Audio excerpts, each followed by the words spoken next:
یہی اعتراض، پوری توجہ چاہ رہا ہوں، مدینہ منورہ میں میرے مولا امام حسن مجتبی علیہ الصلوۃ والسلام، اللہم صل علی محمد و آل محمد،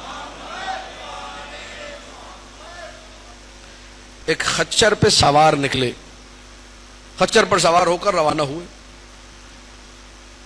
بہترین فاخر لباس ہے، خچر اس وقت کی بہترین سواری، خچر میں دونوں خصوصیات ہوتی ہیں، گدھے کی طرح بوجھ بھی اٹھاتا ہے اور گھوڑے کی مانند سواری بھی کرتا ہے، اور ایک خصوصیت جو دونوں میں شاید کم ہے یا بالکل نہیں ہے، یہ پہاڑ پر بھی آسانی سے چڑھ جاتا ہے، بلندیوں پر چڑھ جاتا ہے، تو مہنگی سواری تھی خچر۔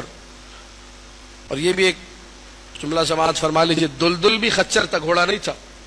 اب آج لوگوں کے عقیدے ماشاءاللہ ایسے ہو گئے کہ اگر آپ دلدل کو خچر کہتے ہیں مقصر مولوی نہیں ہے بھائی، دلدل گھوڑا نہیں تھا، خچر تھا، لیکن امیر المؤمنین کا خچر تھا۔ توجہ چاہ رہا ہوں، وہ کائنات کے سارے گھوڑوں سے افضل ہے، علی بن ابی طالب کا ہے۔ توجہ ہے نہیں، روایات میں اصول کافی موجود ہے کہ دلدل خچر تھا۔ بہرحال مولا اب دلدل تھا یا کوئی بھی سواری تھی، خچر پہ سوار ہو کے نکلے، بہترین لباس، پورا مدینہ جس کے دسترخوان پہ کھانا کھاتا ہو۔ توجہ چاہ رہا ہوں، اس کی شان و شوکت کیا ہوگی؟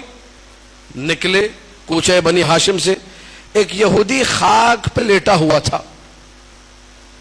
توجہ چاہ رہا ہوں، خدا را توجہ چاہ رہا ہوں، ایک یہودی خاک پر لیٹا ہوا، دوڑ کر آیا، خچر کی لگام کو تھام لیا، کہنے لگا یا حسن ابن علی، قال جدک الدنیا سجن للمؤمن وجنت للکافر۔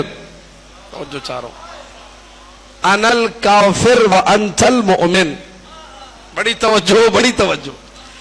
اے حسن ابن علی، آپ کے نانا نے کہا دنیا مومن کے لیے قید خانہ ہے اور کافر کے لیے جنت ہے، میں کافر روڈ پہ پڑا ہوں۔ توجہ چاہ رہا ہوں، بڑی توجہ۔ اور آپ مومن ہیں، اتنی عالی شان سواری، اتنا بہترین لباس، پورا مدینہ آپ کے دسترخوان پہ کھانا کھاتا ہے۔